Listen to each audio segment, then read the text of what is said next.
Yesu Kristo nashimwe. Uyu ni umunsi wa 216 dusoma Bibiliya. Tugiye gusoma igitabo cy'umuhanuzi Zefaniya. Reka dusome mu izina rya Yesu. Zefaniya igice cya mbere. Imana ihana abayuda kubw'ibyaha byabo. Ijambo ry'Uwiteka ryaje kuri Zefaniya mwene Kushi, mwene Gedaliya, mwene Amariya, mwene Hezekiya, ku ngoma ya Yosiya mwene Amoni, umwami w'Ubuyuda. Uwiteka aravuga ati, nzatsembaho ibintu byose biri ku isi, nzatsembaho abantu n'amatungo, nzatsembaho ibiguruka mu kirere n'amafi yo mu nyanja, n'abakiranirwa n'ibisitaza byabo, nzaca abantu ku isi. Niko Uwiteka avuga.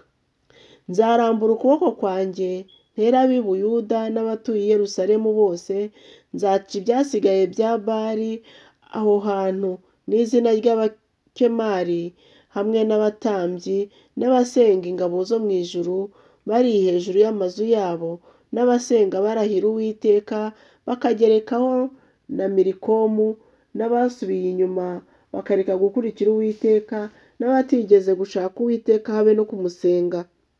Ujye ucecekera imbere y'Umwami Imana, kuko umunsi w'Uwiteka uri hafi. Uwiteka yiringanirije igitambo yeza n'indarikwa. Ku munsi w'igitambo cy'Uwiteka nzahana ibikomangoma n'abana b'umwami n'abambaye imyambaro y'abanyamahanga. Uwo munsi nzahana abasimbuka ibitabo by'amazu bose, bakuzuza inyumba ya shebuja m'urugomo n'uburiganya. Uwo munsi, niko Uwiteka avuga, hazumvikana induru ku irembo ry'amafi, n'umuborogo ukomeye mu ruhande rwa kabiri, no guhorera gukomeye kuzaba guturutse mu misozi. Nimuboroge yemwe abatuye i Makiteshi, kuko abantu b'i Kanani baciwe n'abikorezi b'ifeza batsembweho.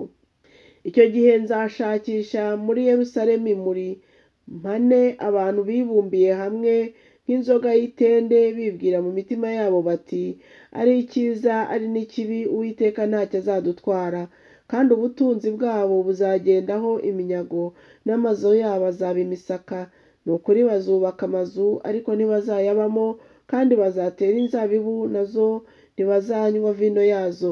Umunsi ukomeye w'Uwiteka uri bugufi, ndetse umuhindo wawo ugeze hafi kandi urihuta. Intwari irataka inyinyiriwe. Uwo munsi ni umunsi w'uburakari, ni umunsi w'amakuba n'umubabaro, ni umunsi wo kurimbura no kwangiza, ni umunsi urimo umwijima n'ibihu, ni umunsi w'ibicu n'umwijima w'icuraburindi, ni umunsi wo kuvuza impanda n'induru bivugira imidugudu y'ibihome n'iminara miremire. Nzihebesha abantu bagende nk'impumyi, kuko bacumuye ku Uwiteka, kandi amaraso yabo azaseswa nk'umukungugu, n'imibiri yabo itabwe nk'amayezi. Ifeza zabo n'izahabu zabo ntabwo bizabasha kubakiza ku munsi w'uburakari bw'Uwiteka, ahubwo igihugu cyose kizatsembwa n'umurimo utewe no gufuha kwe, kuko azatsembaho abatuye mu gihugu bose biteye ubwoba. Zefaniya ibice bibiri. Bahugurirwa gushaka Uwiteka bicisha bugufi. Nimuteranire hamwe, ni ukuri muterane mwa bwoko butagira isoni mwe. Ibyategetswe bitarasohora, umunsi utarahita nk'umurama utumurwa n'umuyaga, kandi uburakari bukaze bw'Uwiteka butarabageraho, n'umunsi w'uburakari bw'Uwiteka utarabageraho. Mushake Uwiteka mwa bagwaneza bo mu isi mwese mwe, bakomeze amategeko ye. Mushake gukiranuka, mushake no kugwa neza, ahari muzahishwa ku munsi w'uburakari bw'Uwiteka. Gaza hazarekwa, na Ashikeloni hazaba umusaka. Abo muri Ashidodi bazirukanwa ku manywa y'ihangu, na Ekuroni hazasenywa. Abatuye ku nkombe z'inyanja, ubwoko bw'Abakereti, bazagusha ishyano. Ijambo ry'Uwiteka riri kuri mwe. Banyakanani mwe, igihugu cy'Abafilisitiya nzakirimbura, he kugira uhasigara. Ibibaya byo ku nyanja bizaba ibyanya, bibamo ibiraro by'abashumba n'ibikumba by'intama. Ibibaya byo ku nyanja bizaba iby'abasigaye bo mu nzu ya Yuda, niho bazaragira intama zabo.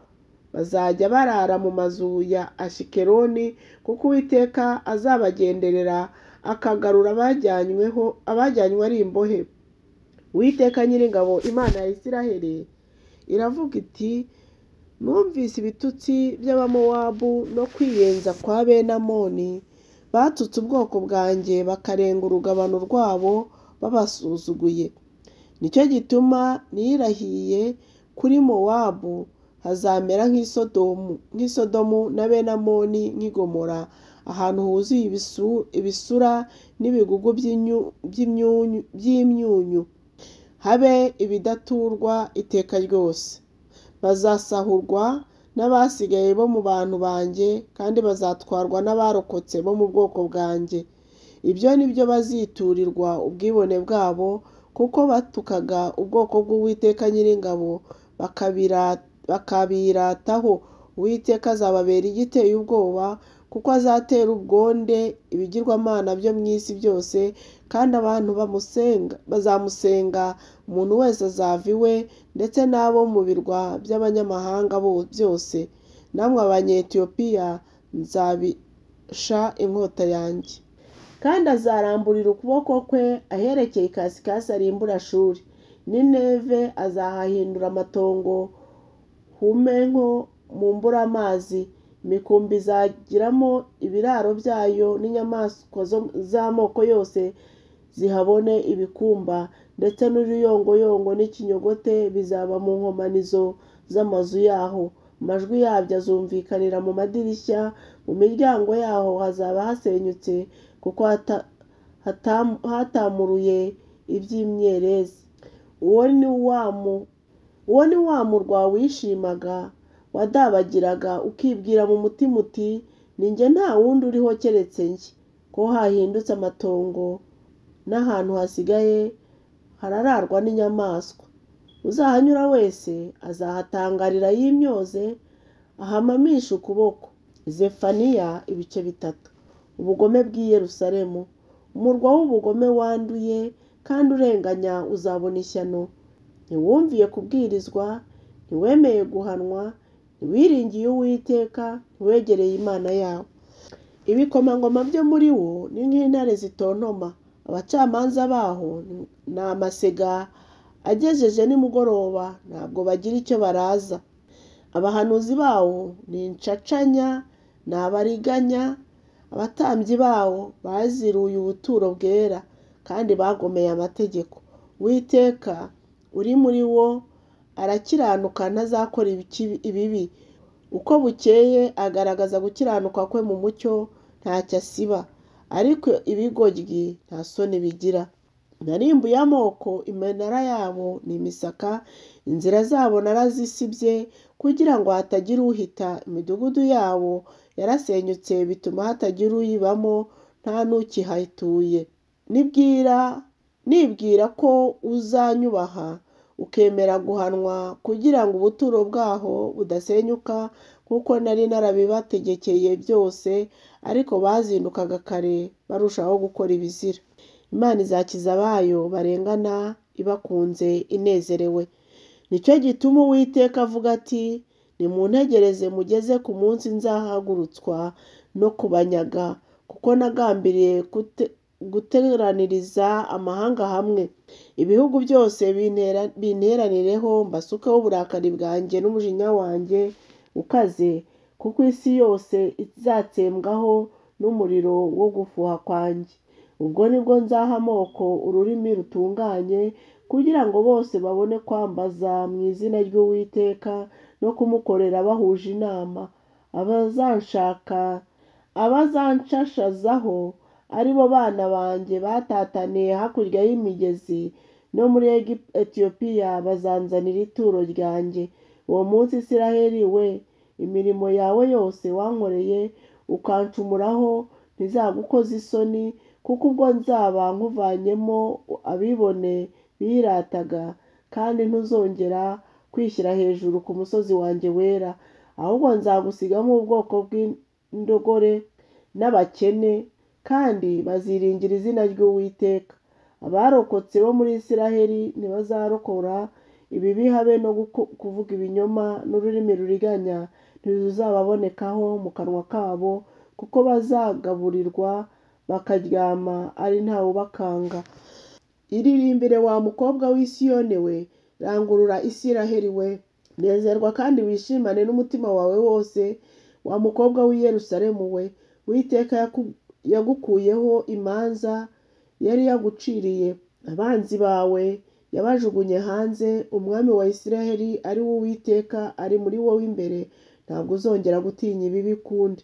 Uwo munsi i Yerusalemu hazabwirwa ngo witinya Siyoni we, amaboko yawe ye gutentebuka. Uwiteka Imana yawe iri muri wowe imbere ni intwari kandi irakiza, izakwishimana inezerewe, izaruhukira mu rukundo rwayo, izakunezererwa iririmba. Nzateranyiriza hamwe abakumbuye guterana kwera, bahoze ari abawe, bavunwa n'ibibakoza isoni. Dore icyo gihe nzagenza abakurenganya bose, kandi nzakiza abacumbagira, kandi nzateranyiriza hamwe abari birukanywe.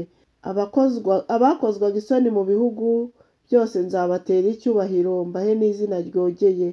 Icyo gihe nibwo nzabacyura, kandi icyo gihe nibwo nzabateraniriza hamwe, kuko nzabubahiriza nkabaha izina ryogeye mu moko yose yo mu isi.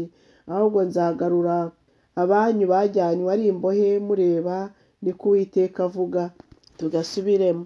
Icyo gihe nibwo nzabacyura, kandi icyo gihe nibwo nzabateraniriza hamwe, kuko nzabubahiriza nkabaha izina ryogeye mu moko yose yo mu isi. Ubwo nzagarura abanyu bajyanywe ari imbohe mureba, niko Uwiteka avuga. Mugire umunsi mwiza. Dushoje igitabo cy'umuhanuzi Zefaniya, ejo tuzasoma igitabo cy'umuhanuzi Hagayi. Imana ibishimire. Ndabakunda mu izina rya Yesu.